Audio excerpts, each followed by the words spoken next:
Hello everyone, welcome back to the channel banking Sarathi. So guys, इधर कुछ time से classes जो वोकैब क्लास है वो बहुत ज़्यादा फ्लक्चुएट हो रही थी। और आप लोग सोच रहे हो कि ऐसा क्यों हो रहा है, तो इसका रीज़न मैं आज बताने वाली हूँ। और जैसा कि आप लोगों ने थंबनेल में ऑलरेडी देख लिया होगा कि इस वीडियो में मैं अपना डॉक्यूमेंट वेरिफिकेशन यानी कि डीवी जो मेरा हुआ था उसके बारे में मैं आपको सब कुछ डिटेल में बताने वाली हूँ कि ये प्रोसेस कैसे हुआ, कहाँ हुआ, एवरीथिंग। ओके। तो इधर जैसा आपको पता है कि SBI PO मेंस का एग्ज़ाम था, तो मेरा एक दो दिन उधर चला गया। और फिर मैं वहाँ से वापस आई क्योंकि वो centre out of my city था, तो मुझे वहाँ जाना पड़ा। उसके बाद जब मैं वहाँ से वापस आई तो फिर मुझे डीवी के लिए जाना था, जो कि मेरा 2 तारीख को 2 बजे था। और जैसा कि आप सबको पता है कि मेरा रिक्रूटमेंट उत्तर बिहार ग्रामीण बैंक में हुआ है एज एन ऑफिस असिस्टेंट। तो उसका डीवी मुझे जो डेट दी गई थी वो थी 2 तारीख की 2 बजे। ठीक है। तो उत्तर बिहार ग्रामीण बैंक का जो हेडक्वार्टर है वो है मुजफ्फरपुर में, तो मुझे जाना था मुजफ्फरपुर।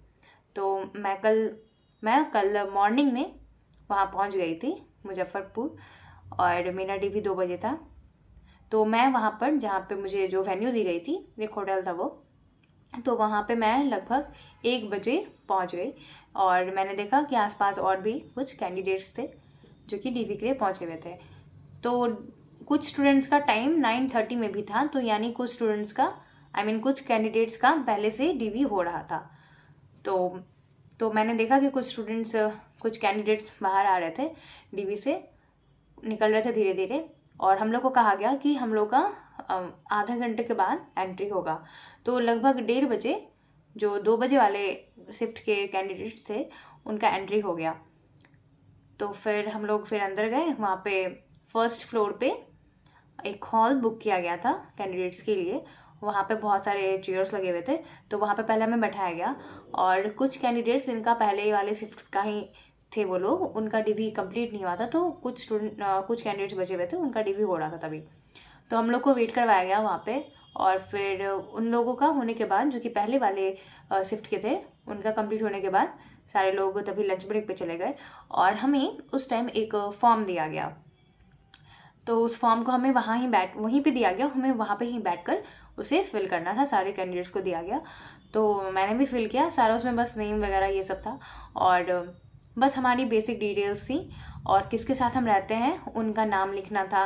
देन उनके फादर का नाम लिखना था, उनका ऑक्यूपेशन क्या है, हमारे साथ रिलेशन क्या है, ये सारी चीज़ें लिखनी थी। और कुछ क्वेश्चन थे जैसे कि आप पे कोई क्रिमिनल केस है पहले से, ये वो इस तरह के क्वेश्चंस थे। और वहाँ पे नीचे में लिखा हुआ था कि वो वेरिफिकेशन के लिए जाएगा, पुलिस वेरिफिकेशन के लिए। तो आई थिंक वहाँ पे जो फॉर्म फिल करवाया गया वो आगे पुलिस वेरिफिकेशन के लिए वो लोग करवाएंगे, तो इसी के लिए वो फॉर्म फिल करवाया गया होगा। और ये सारी चीज़ें होने के बाद फिर सारे जितने भी बैंक के ऑफिसर्स वो लोग थे, वो लोग वापस आए ब्रेक के बाद। फिर डीवी स्टार्ट हुई 2 बजे लगभग। हाँ, पहले हमारा बायोमेट्रिक्स वगैरह लिया गया सारे कैंडिडेट्स का। फिर सबको अलग अलग टेबल अलॉट कर दिया गया कि आपको इस टेबल पे जाकर अपना डॉक्यूमेंट वेरिफिकेशन करवाना है। तो हम लोग पहले से ही अपना सारा डॉक्यूमेंट्स, वेबसाइट पे ना एक चेकलिस्ट दी गई रहती है, और हमें उसके अकॉर्डिंग ही सारी चीज़ें अरेंज करके ले जानी होती हैं।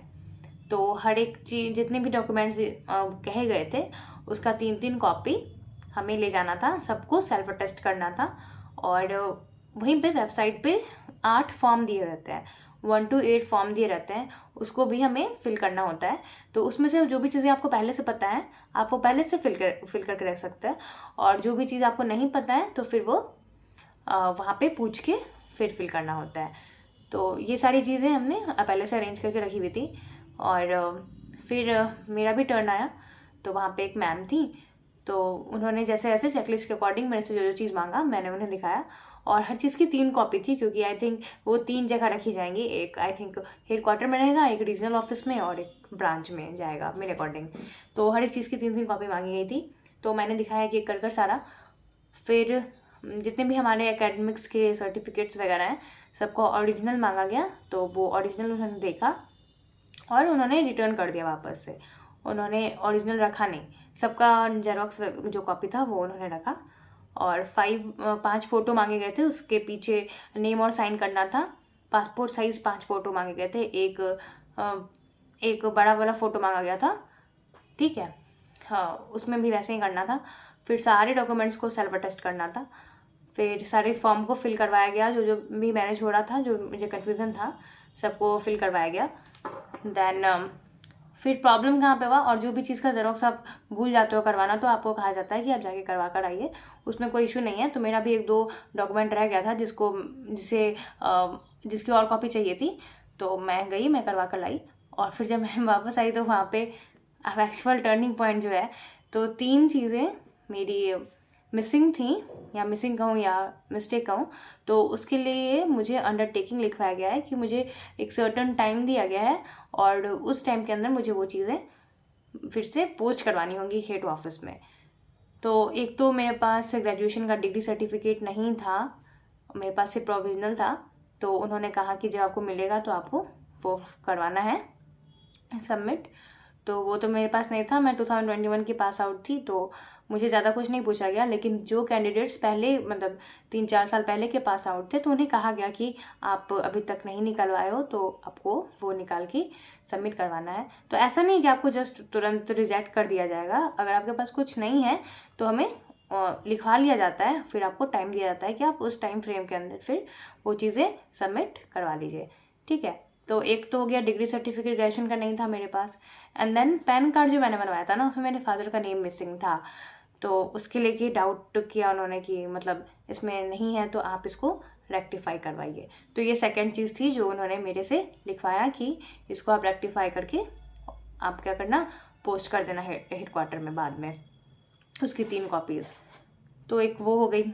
और एक मिस्टेक क्या हो गया कि मेरा 10th का जो सर्टिफिकेट है, मार्कशीट जो है, उसमें मेरे फादर के नेम के टाइटल में एक लेटर जो है ना एक्स्ट्रा लिखा हुआ है, जो नहीं होना चाहिए।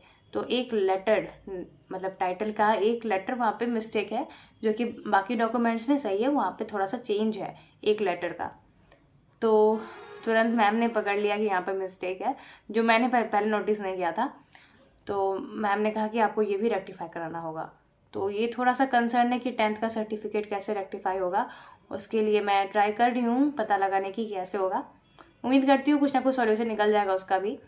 और तो बस ओवरऑल एक्सपीरियंस यही रहा, बाकी सब चीज़ सही था।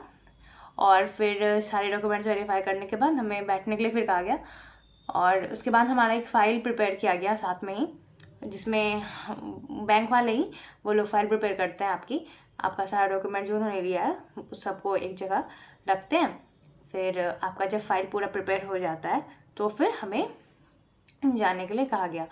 तो थोड़ी देर मैंने और वेट किया, 10 मिनट्स और वेट किया। फिर जब मेरा फाइल प्रिपेयर हो गया अच्छे से, तो फिर उन्होंने मुझे जाने के लिए कह दिया। तो लगभग 5 बजे मेरा डी ओवर हो गया था। ऐसे मुझे तो 20-25 मिनट लगे होंगे, जब मेरा वेरिफिकेशन हो रहा था, उससे पहले तो वेट करने में टाइम गया। और बात करूँ अगर क्वेश्चंस की, तो क्वेश्चन में ज़्यादा कुछ पूछा नहीं मैम ने, तो बस नेम वगैरह और डेट ऑफ बर्थ, फिर कौन सी ईयर में मैंने ग्रेजुएशन कंप्लीट किया है, बस ऐसे ही बेसिक से क्वेश्चन पूछे उन्होंने। और बस, और कुछ घबराने वाली बात नहीं है। अगर आपका भी आगे कोई कमिंग एग्ज़ाम का डीवी है तो घबराने की कोई चीज़ नहीं है, बस आपको अपने सारे डॉक्यूमेंट्स सही से अरेंज करके ले जाने होते हैं। और अगर आपका कहीं पे कुछ मिस्टेक है तो मैं ये सजेस्ट करूँगी आप पहले से उसको रेक्टिफाई करवा लें, ताकि आपको वहाँ पर दिक्कत ना हो, और जो मेरे साथ सीन हो गया तो वो ना हो। और लेकिन ऐसा नहीं है कि ऐसा मेरे साथ ही हुआ है, और भी कैंडिडेट्स थे जिनका कुछ ना कुछ मिसिंग था या कुछ गड़बड़ था, तो सबको ऐसे लिखवा लिया गया है और उनको टाइम असाइन किया गया है। तो उसके टाइम फ्रेम में उन्हें वो चीज़ ठीक करवा के उन्हें पोस्ट करनी है। तो टाइम मिलता है, लेकिन मैं आपको आगे के लिए सजेस्ट करूँगी, आपका कहीं भी कुछ गड़बड़ है आप एक बार चेक कर लें अभी से ही, और जितना हो सके आप पहले से अपनी सारी चीज़ें अप टू डेट रखें। कुछ कहीं गलती है तो अभी से ही आप रेक्टिफाई करवा लें, ताकि आपको आगे कोई प्रॉब्लम फेस ना करनी पड़े। तो उम्मीद करती हूँ वीडियो से आपको कुछ ना कुछ इन्फॉर्मेशन मिली होगी, ताकि आपका अगर अपकमिंग टाइम में कोई डॉक्यूमेंट वेरिफिकेशन के लिए आपको जाना है तो आपको ये वीडियो हेल्प करेगी। और आपको इससे कुछ भी रिलेटेड क्वेश्चन पूछना है तो आप कमेंट बॉक्स में पूछ सकते हैं, मैं कोशिश करूँगी आपकी मदद करने की और आपके क्वेश्चन को रिप्लाई करने की।